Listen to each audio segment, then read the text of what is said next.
श्री गणेशाय नमः। ओम नमः शिवाय।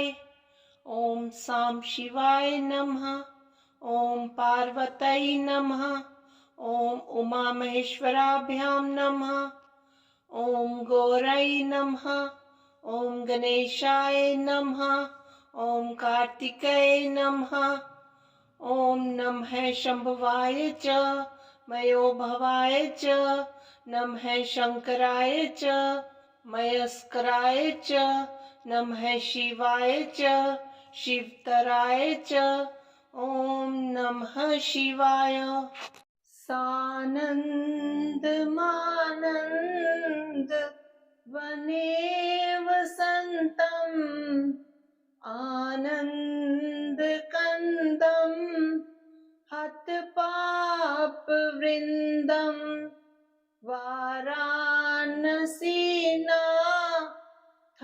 नाथ नाथम श्री विश्वनाथम शरणं प्रपद्ये।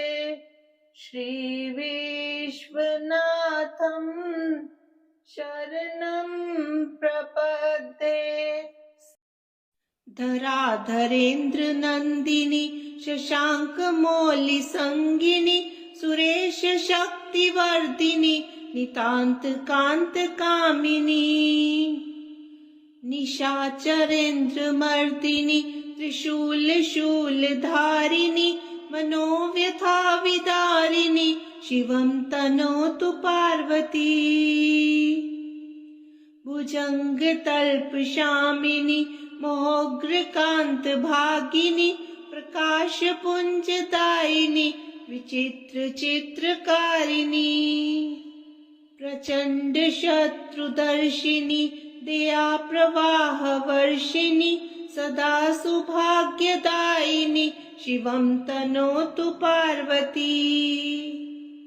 प्रकृष्ट सृष्टिकारिका प्रचंड नित्य नर्तिका पनाक पानी धारिका गिरीश ऋग मालिका समस्त भक्त पालिका पीयूष पूर्ण वर्षिका कुभाग्य रेख मर्चिका शिवं तनोतु पार्वती।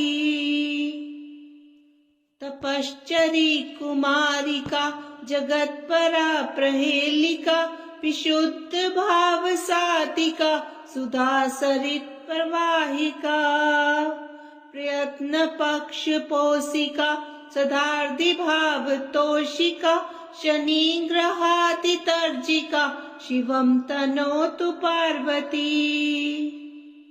शुभं करी शिवं करी विभाकरी निशाचरी नभश्चरी धराचरी समस्त सृष्टि संचरी तमोहरी मनोहरी मृगांक माली सुंदरी सदोग ताप संचरी शिवं तनोतु पार्वती। ओम संभ्रामि देवदेवेश वक्रतुंडम महाबलम षडक्षरम कृपा सिंधु नमामि ऋन्मुक्तये महागणपतिं देवं महासत्वं महाबलं महाविघ्नहरं सौम्यं नमामि ऋन्मुक्तये एकाक्षरम् एकदन्तम् एकब्रह्म सनातनम् एकमेवाद्वितीयं च नमामि ऋन्मुक्तये शुक्लांबरं शुक्लवर्णं शुक्लगन्धानुलेपनं सर्वशुक्लमयं देवं नमामि ऋन्मुक्तये रक्तांबरं रक्तवर्णं रक्तगन्धानुलेपनं रक्तपुष्पे पूज्यमानं नमामि ऋन्मुक्तये कृष्णांबरं कृष्णवर्णं कृष्णगन्धानुलेपनं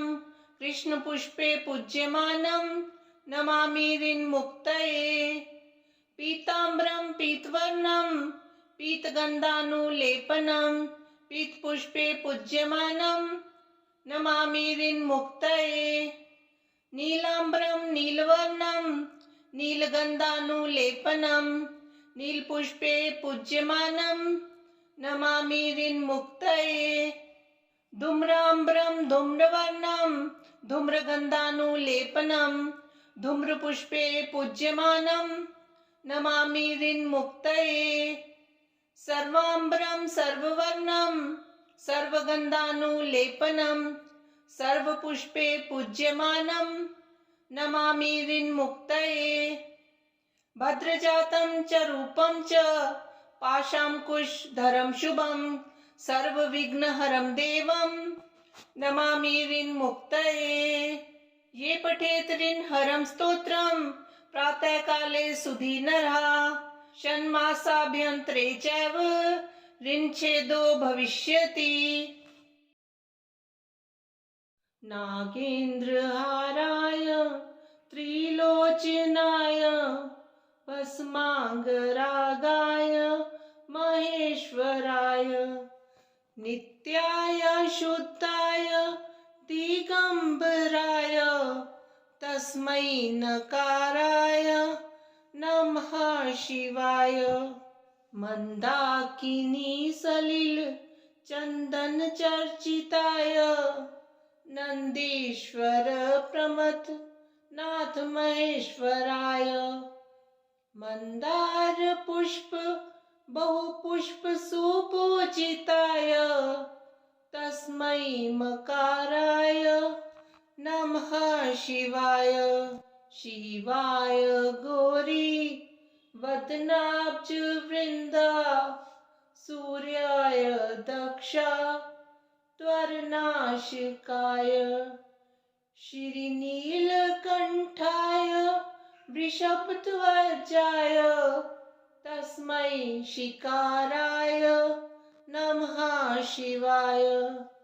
वशिष्ठ कुंभोद भवगोत्मार्य मुनीन्द्र देवा चितशेखराय चंदार्क वैश्वा नरलोचनाय तस्मै वकाराय नमः शिवाय। यज्ञ स्वरूपाय जटाधराय पिनाकहस्ताय सनातनाय दिव्याय देवाय दिगंबराय तस्मै यकाराय नमः शिवाय। पंचाक्षरमिदं पुण्यं ये पठेत् शिवसन्निधौ शिवलोकमावाप्नोति शिवेन सह मोदते। ओम महाकाल महाकाय महाकाल जगतपते महाकाल महायोगिन महाकाल नमोस्तुते। महाकाल महादेव महाकाल महाप्रभो महाकाल महारुद्र महाकाल नमोस्तुते। महाकाल महाज्ञान महाकाल तमोपहन महाकाल महाकाल महाकाल नमोस्तुते। भवाय च नमस्तुभ्यं शर्वाय च नमो नमः रुद्राय च नमस्तुभ्यं पशुनापतये नमः उग्राय च नमस्तुभ्यं महादेवाय वे नमः भीमाय च नमस्तुभ्यं मिशानाय नमो नमः ईश्वराय नमस्तुभ्यं तत्पुरुषाय वे नमः सद्योजात नमस्तुभ्यं शुक्लवर्ण नमो नमः अधःकाल अग्निरुद्राय रुद्ररूपाय वे नमः स्थित्युत्पत्तिलयानां च हेतुरूपाय वे नमः परमेश्वर रूपस्त्वं नीलकंठ नमोस्तुते पवनाय नमस्तुभ्यं हुताशन नमोस्तुते सोमरूप नमस्तुभ्यं सूर्यरूप नमोस्तुते जजमान नमस्तुभ्यं आकाशाय नमो नमः सर्वरूप नमस्तुभ्यं विश्वरूप नमोस्तुते ब्रह्मरूप नमस्तुभ्यं विष्णुरूप नमस्तुते रुद्ररूप नमस्तुभ्यं महाकाल नमस्तुते स्थावराय नमस्तुभ्यं जंगमाय नमो नमः नमः उभयरूपाभ्यां शाश्वताय नमो नमः हुं हुंकार नमस्तुभ्यं निष्कलाय नमो नमः सच्चिदानंद रूपाय महाकालाय ते नमः प्रसीद मे नमो नित्यं मेघवर्ण नमोस्तुते प्रसीद मे महेशान दिग्वासाय नमो नमः ओम ह्रीं माया स्वरूपाय सच्चिदानंद तेजसे सब है संपूर्ण मंत्राय सोहम हंसाय ते नमः इत्येवं देवदेवस्य महाकालस्य भैरवी कीर्तितं पूजन सम्यक् साधकानां सुखावहम् श्री भज गौरीशं गौरीशं भज मंदमते जल भव दुस्तर जलति सुतर्णं ध्यायं चित्ते शिवहर चरणम् अन्योपायं नहि सत्यं गयं शंकर शंकर नित्यं भज गौरीशं गौरीशं भज मंदमते दारापत्यं क्षेत्रं वित्तं देहं गेहं सर्वमनित्यम् इति परिभाव्य सर्वं सारं गर्भवकृत्या स्वप्नविचारं भज गौरीशं भज मंदमते मल्वे चित्ते पुनरवृत्ति पुनरपि जननी जठरोत्पत्तिः पुनरप्याशाकुलितं जठरं किं नहि मुञ्चसि कथयश्चित्तं भज गौरीशं भज मंदमते माया कल्पितमेन्द्रं जालं नहि तत् सत्यं दृष्टिविकारं ज्ञाते तत्त्वे सर्वं सारं मा कुरु विषयविचारं भज गौरीशं भज मंदमते रज्जो सर्प ब्रह्मणारोपस्तद्वद् ब्रह्मणि जगदारोपः मिथ्या माया मोह विकारं मनसि विचारे बारं भज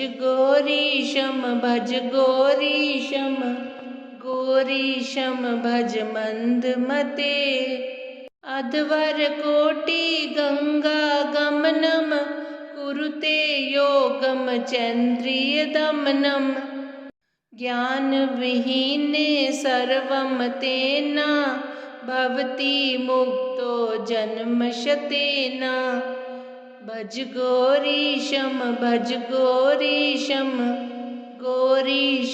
भज मंदमते सोहम हंसो ब्रह्मो वाहम शुद्धानन्दस्तत्त्वपरोऽहम् अद्वैतोऽहं संगविहीने चन्द्रिये आत्मनि निखिले लीने भज गौरीशं भज मंदमते शंकर किंकर मा कुरु चिंतामणिना विरचित में तत् यः सद्भक्त्या पठति नित्यं ब्रह्मनिलीनो भवति सत्यं भज गौरीशं शम भज मंदमते। नमामि शमीशान निर्वाण रूपम विभुम व्यापकं ब्रह्म वेद स्वरूपम। निजं निर्गुणं निर्विकल्पं निरीहं चिदाकाशमाकाशवासं भजेऽहम्। निराकार मोकार मूलं तुरीयं गिरा ज्ञान गोतीतमीशं गिरीशं। करालं महाकाल कालं कृपालं गुनागार संसार पारं नतोऽहम्। तुषाराद्रिसङ्काश घोरं गम्भीरं मनोभूत कोटि प्रभाश्री शरीरं। सफुन्मौलिकल्लोलिनी चारुगङ्गा लसद्बाल बालेन्दुकण्ठे भुजङ्गा। चलत्कुण्डलं भ्रूसुनेत्रं विशालं प्रसन्नाननं नीलकण्ठं दयालं। मृगाधीशचर्माम्बरं मुण्डमालं प्रियं शङ्करं सर्वनाथं भजामि। प्रचण्डं प्रकृष्टं प्रगल्भं परेशम् अखण्डम् अजं भानुकोटिप्रकाशम्। त्रैशूलनिर्मूलनं शूलपाणिं भजेऽहं भवानी पतिं भावगम्यम्। कलातीत कल्याण कल्पान्तकारी सदा सज्जनानन्ददाता पुरारी। चिदानन्द सन्दोह मोहापहारी प्रसीद प्रसीद प्रभो मन्मथारी। न यावदुमानाथ पादारविन्दं भजन्ति हि लोके परे वा नरानं। न तावत् सुखं शान्ति सन्तापनाशं प्रसीद प्रभो सर्वभूतादिवासम्। न जानामि योगं जपं नैव पूजां नतोऽहं सदा सर्वदा शम्भुतुभ्यम्। जराजन्म दुःखोत्तापेयमानं प्रभो पाहि आपन्नमामीश शम्भो। रुद्राष्टकमिदं प्रोक्तं विप्रेण हर्तोष्य ये पठन्ति नरा भक्त्या तेषां शम्भु प्रसीदति। ॐ नमः शिवाय।